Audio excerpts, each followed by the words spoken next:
ផ្លែត្នោតពេលដល់ស្លប្រហែលជាមួយនឹងសាច់ត្រីប្រហិតសាច់ត្រីចាប់ខ្ជិតគ្នាមែនទែនហើយផ្លែត្នោតពុកម៉ែបងប្អូនស្លកកូរហើយនឹងស្លប្រហែលគឺឆ្ងាញ់ដូចគ្នាឆ្ងាញ់ម្យ៉ាងម្នាក់ឲ្យតែដូចថាឲ្យតែស្លកកូរនឹងកកូរប្រហែលនឹងប្រហែលអញ្ចឹងគឺឆ្ងាញ់ទេណាពុកម៉ែបងប្អូនគឺរសជាតិឆ្ងាញ់ខ្លាំងណាស់ស្វាគមន៍ពុកម៉ែបងប្អូនទាំងអស់គ្នារីករាយមកកាន់ Channel សេរីជួបម្ហូបខ្មែរថ្ងៃនេះនាងខ្ញុំមកចែករំលែកធ្វើសម្លប្រហែលត្នោតជាមួយនឹងប្រហិតសាច់ត្រីឲ្យមានរសជាតិឈ្ងុយឆ្ងាញ់អញ្ចឹងណាពុកម៉ែបងប្អូនសម្រាប់វីដេអូនេះពុកម៉ែបងប្អូនអត់ធ្លាប់ស្លប្រហែលត្នោតជាមួយនឹងប្រហិតសាច់ត្រីអាចទស្សនាវីដេអូនេះខ្ញុំពីដើមរហូតដល់ចប់បានណាហើយកុំភ្លេច Subscribe រូបកណ្ដឹងឲ្យនាងខ្ញុំម្នាក់មួយផងដើម្បីទទួលនឹងមុខម្ហូបថ្មីៗអញ្ចឹងណាពុកម៉ែបងប្អូនមានផ្លែត្នោតដូចខ្ញុំអញ្ចឹងមកលាងទឹកចិត្តត្រាំឲ្យបានស្អាតអញ្ចឹងណាហើយបន្លែពណ៌បៃតងគឺមានដូចជាស្លឹកងប់ហើយនឹងស្លឹកបាសពុកម៉ែបងប្អូនគ្រឿងបងមានដូចជាស្លឹកគ្រៃរំដេងរមៀតខ្ទឹមសខ្ជាយហើយនឹងស្លឹកក្រូចសើចយើងពុកម៉ែបងប្អូនធ្វើការហាន់ដូចខ្ញុំអញ្ចឹងមកហើយអង្ករយើងគឺពុកម៉ែបងប្អូនធ្វើការត្រាំទឹកបន្តិចអញ្ចឹងណាហើយច្រងដាក់កសែងឲ្យឆ្លោះអញ្ចឹងទៅហើយយកមកបុកមកព្រោះអីច្រងដាក់កញ្ច្រែងយើងតស្រស់ទឹកបានយកមកបុកវាស្ងួតល្អអញ្ចឹងណាពុកម៉ែបងប្អូនបន្ទាប់ពីបុករួចរាល់ហើយគឺធ្វើការដួសទុកចានបន្លែមែនណាហើយតើបាល់ដែលខ្ញុំបានបុកអង្ករមិនគឺខ្ញុំអត់ធ្វើការលាងទេគឺខ្ញុំធ្វើការបុកគ្រឿងយើងជាបន្តបន្ទាប់អញ្ចឹងណាពុកម៉ែបងប្អូនបន្ទាប់ពីបុកគ្រឿងយើងរួចរាល់ហើយធ្វើការបន្ថែមខ្ទឹមសយើងមកព្រោះអីយើងបុកគ្រឿងយើងតអាម៉ត់ហើយបានបន្ថែមខ្ទឹមសតាមក្រោយអញ្ចឹងណាពុកម៉ែបងប្អូនតើឥឡូវនេះធ្វើការយកត្រីយើងទៅបុកទាំងអស់គ្នាដើម្បីធ្វើប្រហិតត្រីត្រីនេះពុកម៉ែបងប្អូនធ្វើជាត្រីរាក៏បានត្រីតាអោក៏បានត្រីឆ្លាតក៏បានត្រីពោត្រីប្រាក៏បានដែរនេះខ្ញុំយកសាច់ត្រីពោពុកម៉ែបងប្អូនព្រោះអីត្រីរាហើយត្រីឆ្លាតយើងតើយើងទៅផ្សារពេលព្រឹកអីចឹងទៅបាត់មានអានេះគឺខ្ញុំស្លពេលល្ងាចដល់អញ្ចឹងហើយគឺអត់មានត្រីទេមានជ្រើសរើសយកត្រីពោអញ្ចឹងទេបន្ទាប់ពី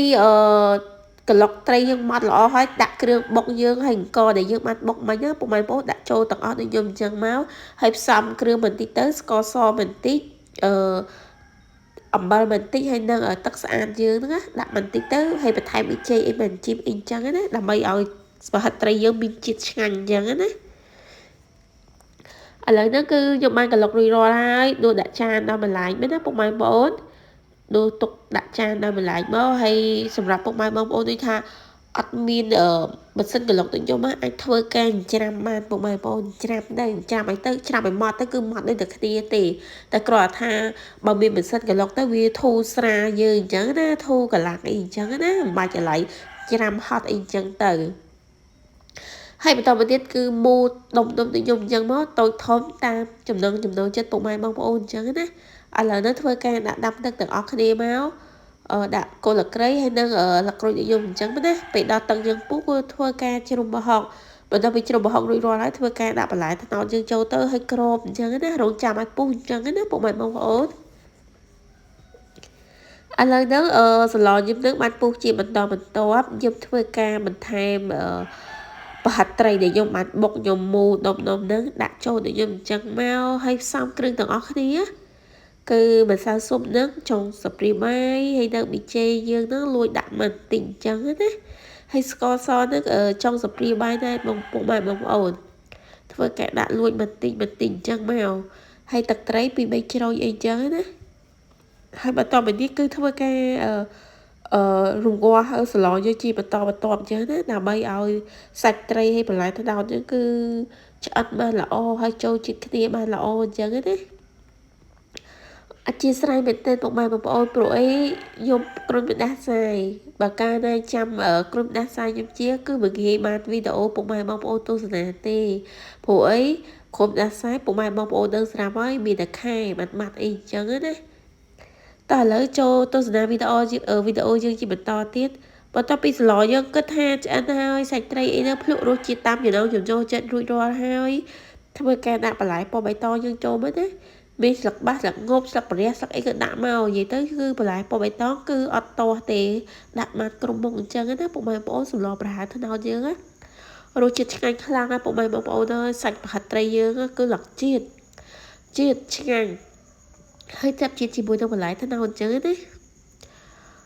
ឥឡូវហ្នឹងគឺសាឡននាងខ្ញុំនឹងបានឆ្អិនរួចរាល់ហើយធ្វើការដួសដាក់ចានដូចខ្ញុំអញ្ចឹងមកញិចម្ទេសហឹលពុកម៉ែបងប្អូនហើយនិយាយពីថាឆ្ងាញ់មែនតើសាឡនប្រហើត្នោតប្រហិតសាច់ត្រីគឺរសជាតិឆ្ងាញ់ប្រសិនបើវីដេអូនេះពុកម៉ែបងប្អូនមានចម្ងល់អ្វីអាច comment សួរនាងខ្ញុំ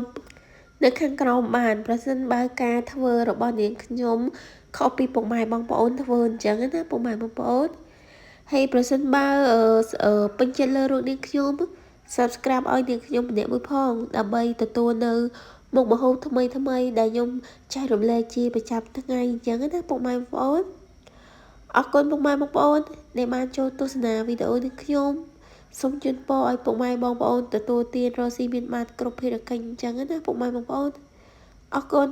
សម្រាប់ទស្សនាវីដេអូនេះខ្ញុំចាំជួបគ្នានៅវីដេអូក្រោយវីដេអូបន្តទៀតណា